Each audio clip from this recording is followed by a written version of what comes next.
Our Yes. final keynote to close out the very first inaugural Emerge, Yes. Ricky Williams, former NFL player and Heisman Trophy winner who began his healing journey when he sought relief from deep physical and emotional trauma incurred from decades of intense play. Throughout his career as a professional athlete, Ricky was often criticized for his belief in the healing power of cannabis. Dissatisfied with traditional Western medicine and addictive pharmaceuticals, he found medical marijuana to be the safest, most effective, and most natural treatment option.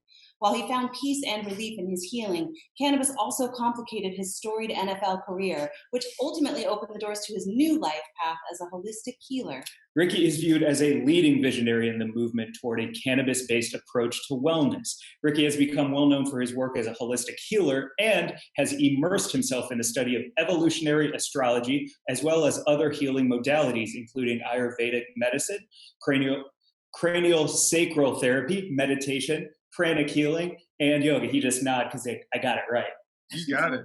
With his wife, Linnea, Ricky co-founded Real Wellness in 2017 to help share his story and bring his vast healing knowledge to others. Ricky is currently pursuing his doctorate in Chinese medicine and continues to help clients around the world gain a deeper understanding of their lives through his evolutionary astrology practice. Please welcome your final keynote speaker of the inaugural Emerge Virtual Cannabis Conference, Ricky Williams. Thank you.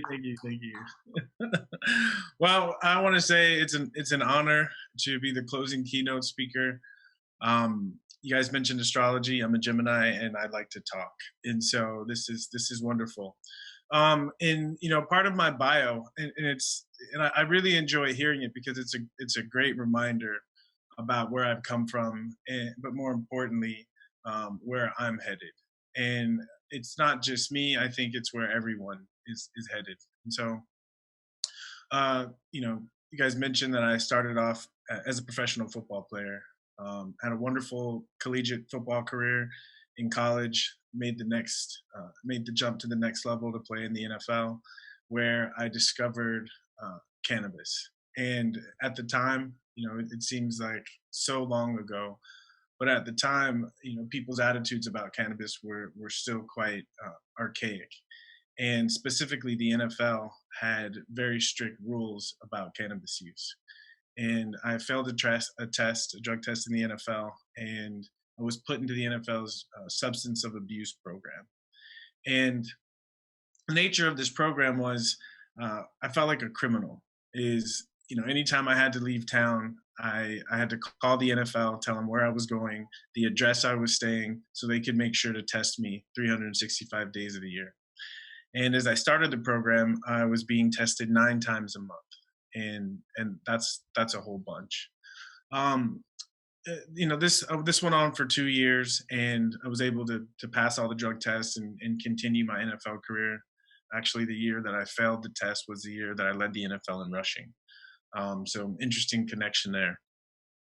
But eventually, through smoking cannabis, and it's interesting. The stigma was such that people assumed that I was a partier or a lazy pothead. But the truth is, cannabis helped me to heal. At the time, I didn't understand this. At the time, there wasn't really very many people talking about medicinal marijuana. But I had a sense that, doing this, consuming cannabis is really contributing to my life. On the football field, it helped me to recover. There's something physically, emotionally, mentally, and in some ways even spiritually, being a professional athlete, especially a professional football player, is quite difficult. And it's a great example. But the truth is, all of us in our lives go through things, and I don't know what it is, if it's just human nature or what, but it seems like the only way that we truly grow and evolve and transform is by going through some kind of traumatic crisis or some traumatic experience. And so, and I learned this as a football player, is every Sunday I was going through, 20 to 30 car wrecks. And so these traumatic experiences. And I started to realize that if I'm going to put my body through this kind of intensity, I need to also think about healing at some certain similar level of intensity. And So after practice, I go home and my body was hurting and I was stressed about the upcoming opponent.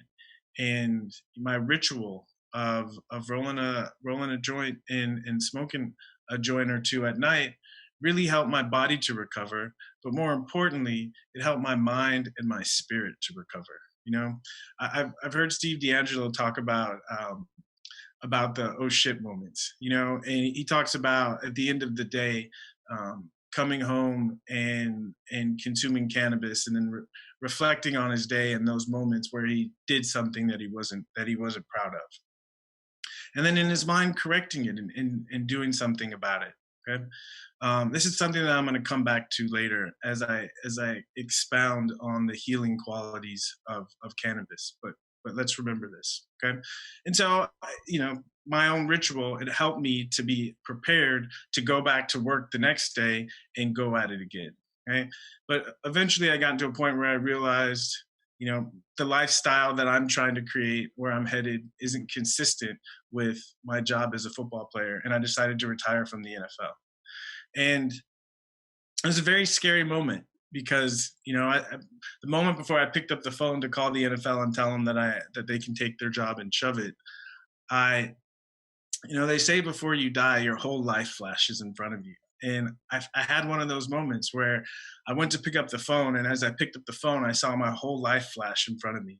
And I realized that every experience that I'd had in my life had been defined by me as a football player. And I was taking the courageous step to set that down and move on to what was next for me. And thank goodness I made the call.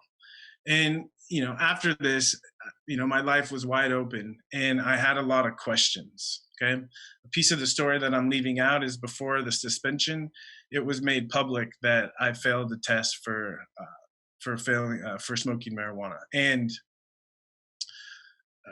it was stressful for me, because again, at the time, there's such a heavy stigma on cannabis use that I was worried that I was going to ruin my life and ruin my career. So instead of going through that embarrassing experience, I realized it's time for me to do something else, and I started to travel around the world. Okay, but one of the lingering questions in the back of my mind is it true what the media is saying, that I'm the world's biggest underachiever, that I'm throwing my life away for this plan? And as I went on my way, that question haunted me in the back of my mind. Okay? So on my travels, I'm in Australia, and there's a famous picture in a GQ article with my foot sticking out of a one-man tent. And so I was in Australia, and I decided to live a more rugged lifestyle. And so I bought a tent and started to live on a campground. And as I milled around the campground, I came in contact with a lot of different people.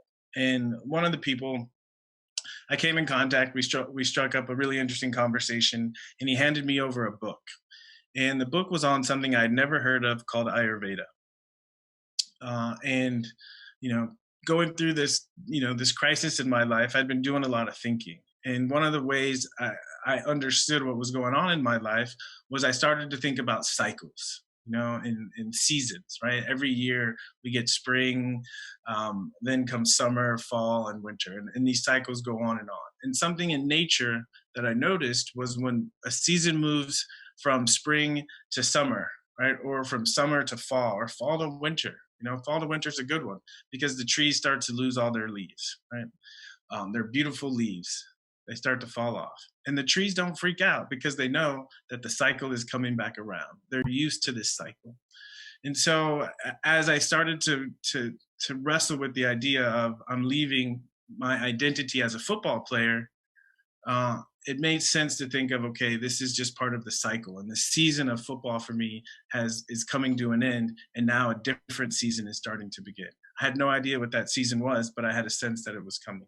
And so this book on Ayurveda was very welcome because it helped me understand and give me a way to think about cycles. Okay.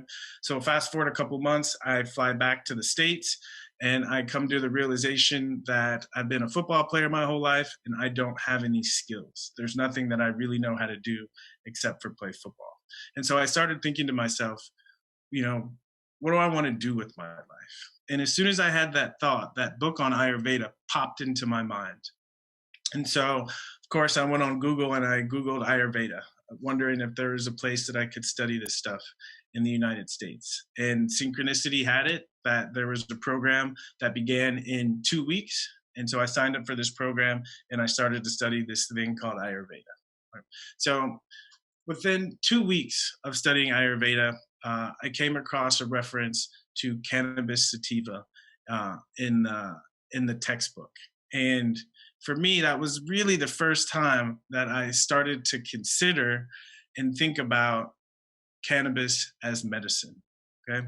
And as further into my Ayurvedic journeys, I traveled to India to deepen those studies. And as I was driving up the Himalayas, and I was with my teacher and we're driving up the Himalayas, and I look out the window and I just see for miles, cannabis growing in the wild. Uh, Blew my mind. I get up to my hotel and I'm, walking up the steps to my hotel. And as I look to the side, walking up the steps, kind of like weeds, there's literally cannabis growing everywhere. And again, this is back in 2004. And it was a huge wake up call for me when I realized, what I've been told, what we've been taught about cannabis is actually not the whole truth, and that cannabis has a much deeper and richer history. And at this time for me in my life, it was a very welcome realization and started to help me come to terms with my relationship with cannabis. Okay? And so as I continued to study Ayurveda, I moved into the herb lab. And one of the things about Ayurveda is, it's been around for over 5,000 years. And they don't use pharmaceuticals. Their form of medicinals are herbal medicines. And so as I'm looking through some of the textbooks, I find this book written in the 1970s on Ayurveda, and it has a whole chapter dedicated to cannabis. And as I started flipping through this book, trying to get a different approach, a different perspective on this plant, I was blown away, because at this time, Ayurveda in India, they have a much richer, deeper history with this plant, specifically how it's used medicinally. And as I looked in the book, the way they classified the plant, they listed certain professions that in the Indian culture were allowed to consume cannabis. Okay. And one of those professions were people doing hard physical labor. Okay. And as a professional football player, I definitely could relate to that. Another interesting group of people that were allowed to consume cannabis in their culture were the philosophers. And I self-identify as a bit of a philosopher. So this is really speaking to me and really, again, changing my perception about this plant.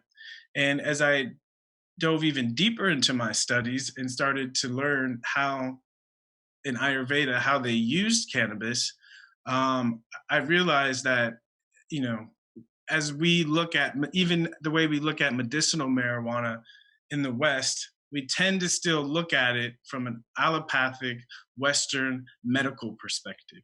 Okay. And I think it's wonderful that we're embracing the idea of medicinal marijuana.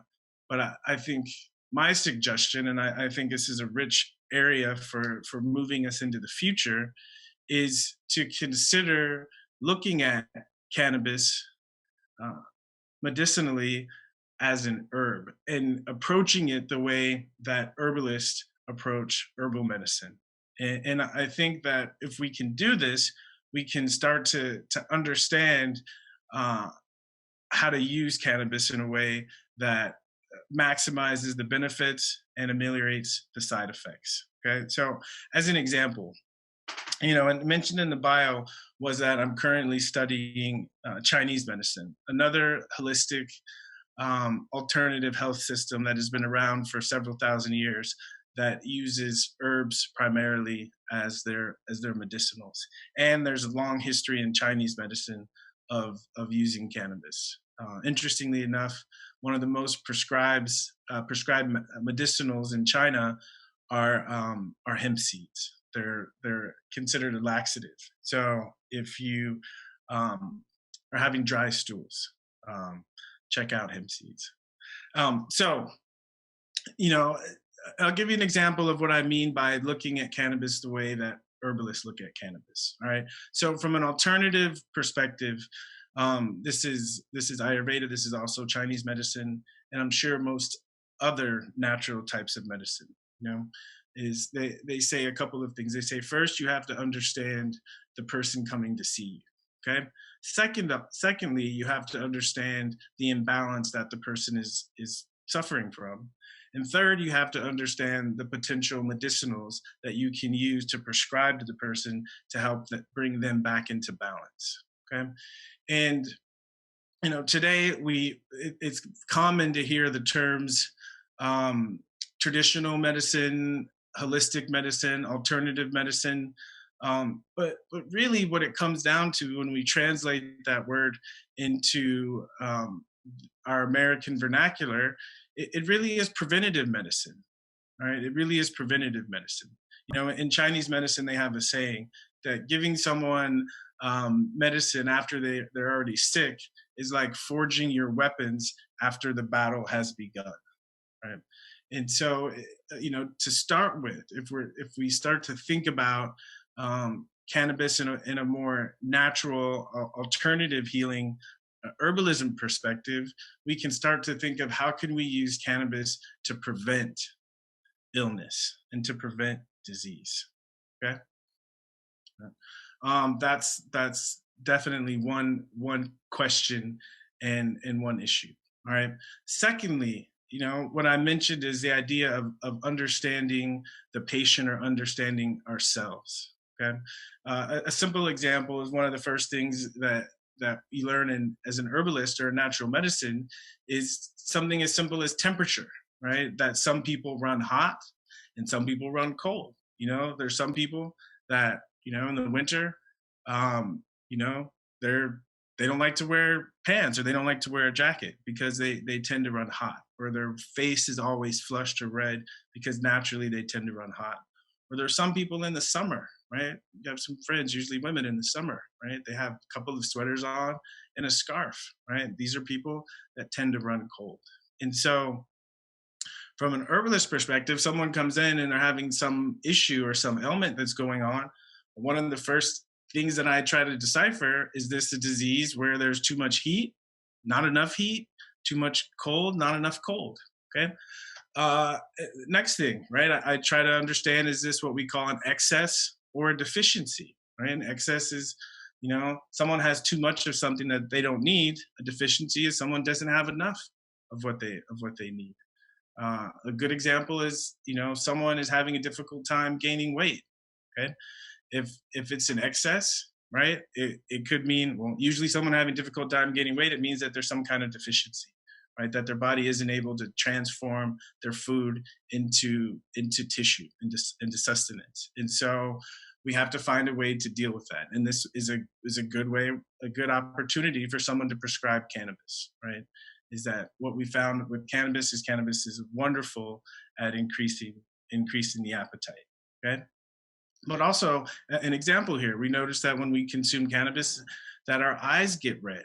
Okay. And sometimes we can feel the energy rush to our head and there's a throbbing in our head. Okay.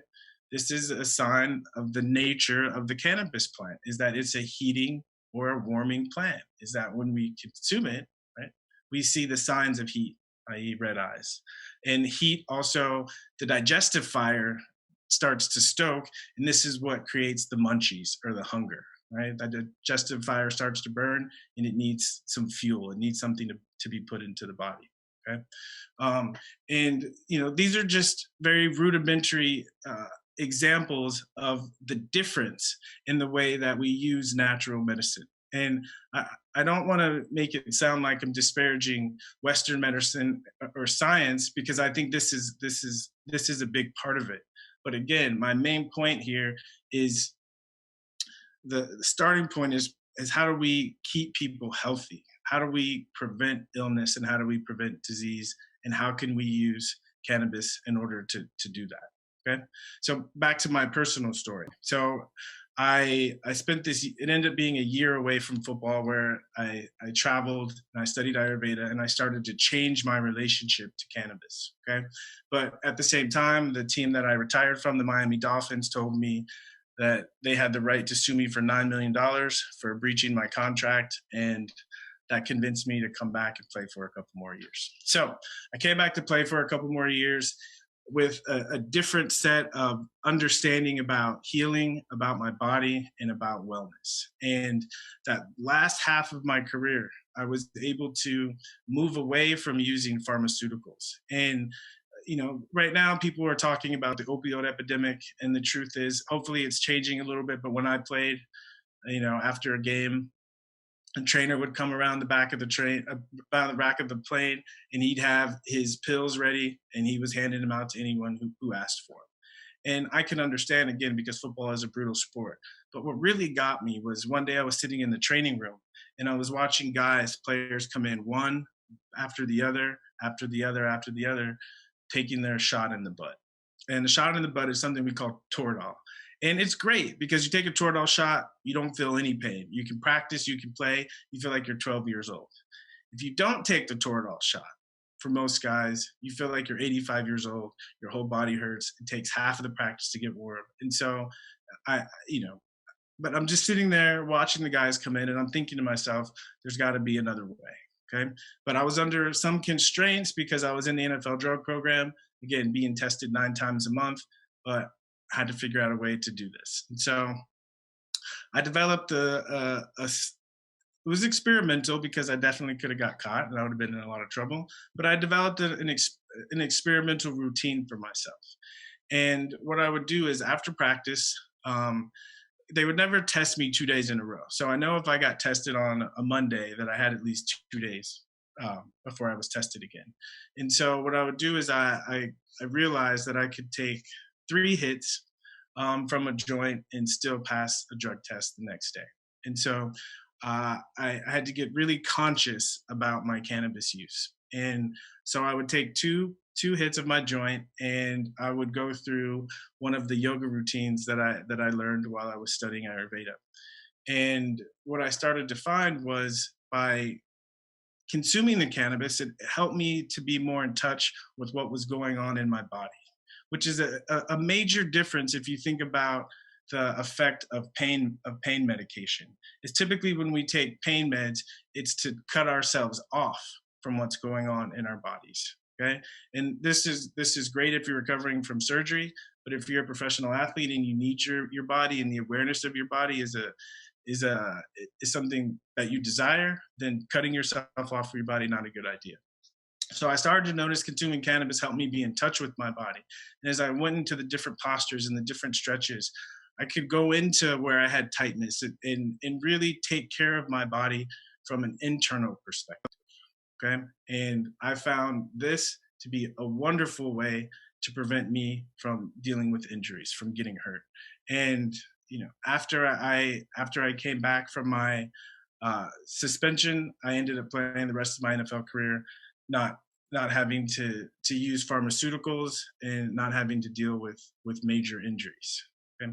And so, this awareness of my own personal experiences and how to consume cannabis in ways that were healthy for me, again, highlighting the benefits, ameliorating the side effects, became a bit of a mission for me. And so after I retired, I went back to the University of Texas to get my degree. And then I moved out to Southern California, where I started studying Chinese medicine. I started a PhD program in Chinese medicine. And as I was doing that, I would go to all of my teachers and ask them what they knew about cannabis and what they thought about how to combine it with other medicinals. And finally, I found a teacher who sat down with me and really broke it down for me.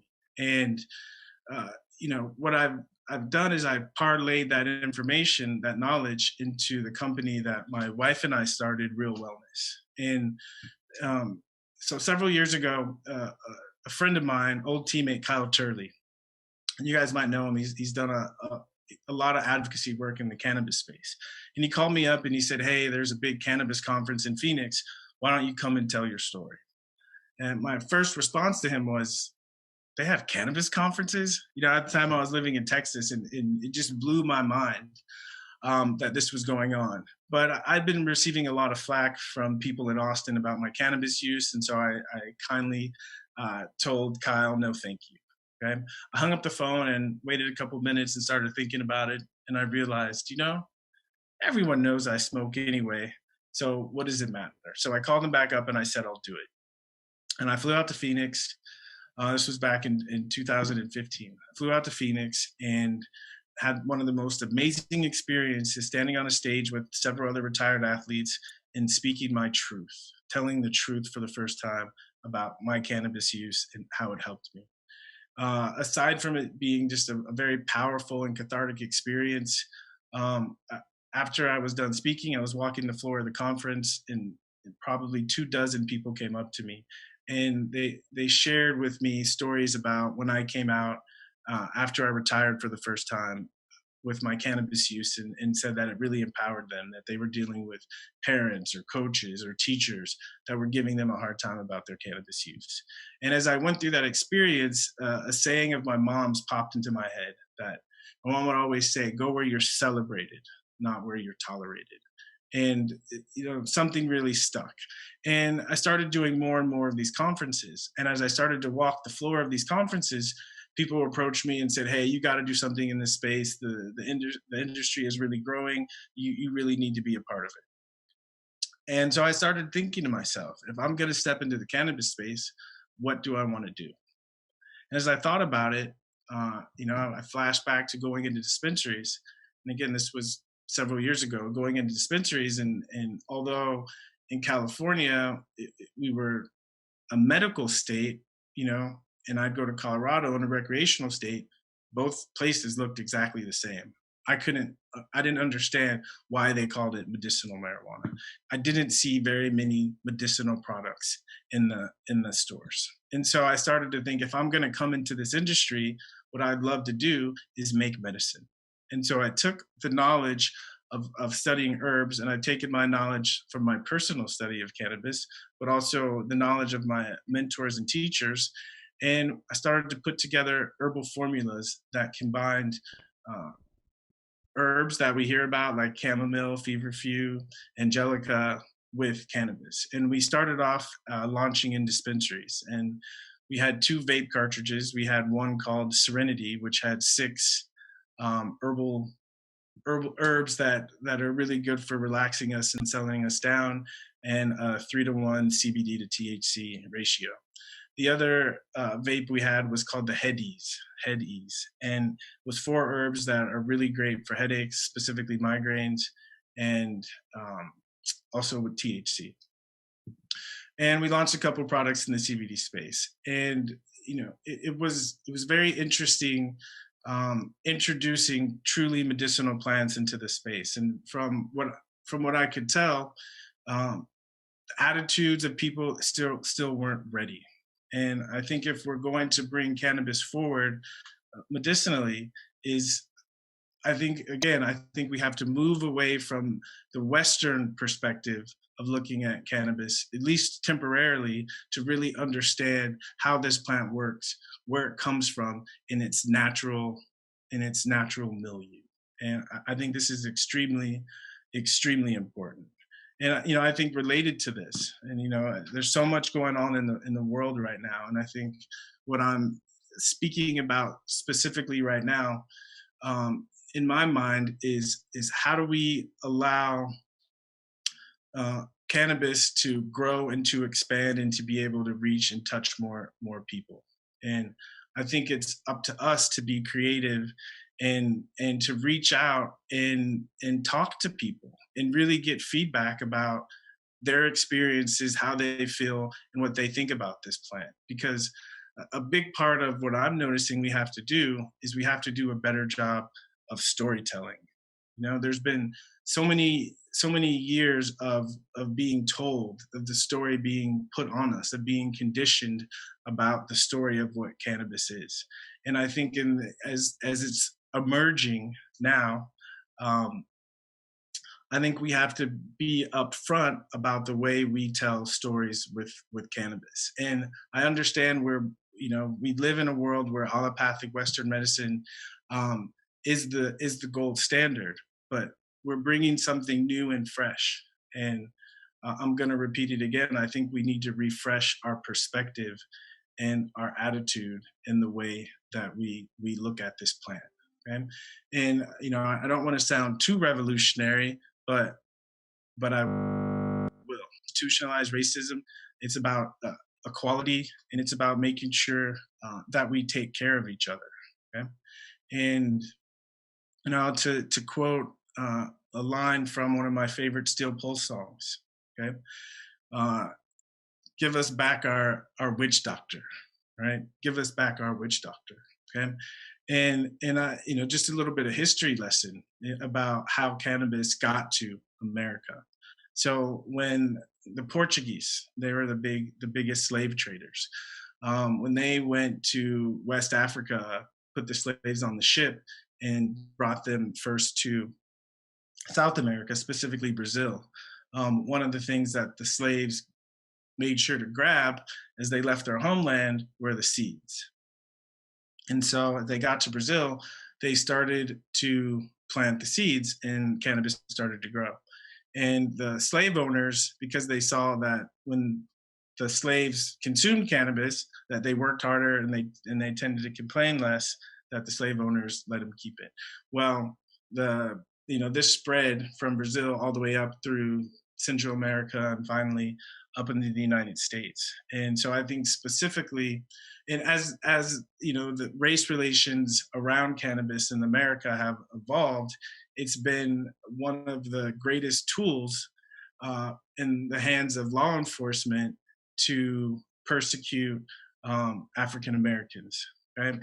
The idea of finding a doobie in someone's ashtray, 5 minutes later, the man is in handcuffs and having to go through the system.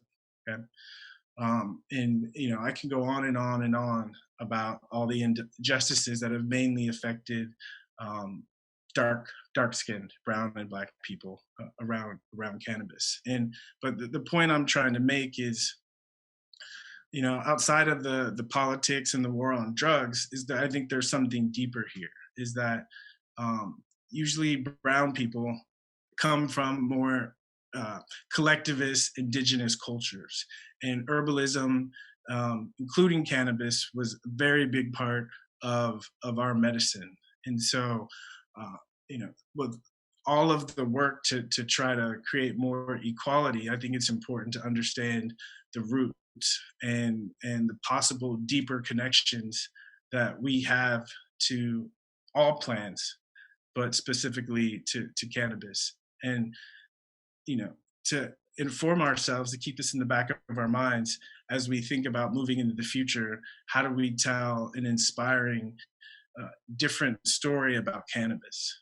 Because I study astrology, and so I'm always looking for timing of events. And one of the things that we astrologers talk about is what we call the outer planets. And there's Uranus, Neptune, and Pluto. And these planets move more slowly. And so they tend to carry collective themes, okay? And the planet that we think about when we think of cannabis is the planet Neptune. Because, when you smoke a little bit too much and you have that feeling, you might see things or hear things or feel things that you don't when you're not smoking. This is the feeling of Neptune. It's that it connects us to each other, but it also connects us to what is beyond. It's the idea of transcendence. Okay, Neptune right now, since 2010, has been in the sign of Pisces. Okay, and Pisces is the same energy as Neptune. So the idea is what's going on in the world essentially is everyone needs to chill the fuck out. Okay, this is what it's saying, and it's not a coincidence that cannabis has started to gain in popularity and become ubiquitous. I mean, in California, COVID hits, right, and the dispensaries are still open. Okay, this is not an accident. Okay, that we've reached a time in humanity where this plant has something very valuable to offer us. And I think we can explore it through science, we can explore it through the Western medical lens, but I think we owe it to ourselves to expand our parameters and look at this from many different angles. Okay. And for me, this is the true definition of diversity, right? It's not just the color of the skin, it's the variety of our own lived experiences and the perspectives and insights that we can come together and share to tell a more uplifting story to help us emerge out of these difficult and trying times. Right? I thank you all for listening to me and giving me a chance to share my story. And hopefully, I offered some interesting perspectives or insights to help you in your personal relationship with cannabis, but also your professional relationship with cannabis. And thank you. In this industry, no two businesses are the same. Even so, common threads do exist, and printing on demand is nearly always one of them. Loda Enterprises can help. Loda has over 30 years of experience in on-demand printing. Whether you need to print full-color primary display labels, lab results, or simply mark the plants you grow, Loda can show you how. Call us at 800-654-5331 or visit www.loda.com to learn how Loda can help you implement your unique vision successfully.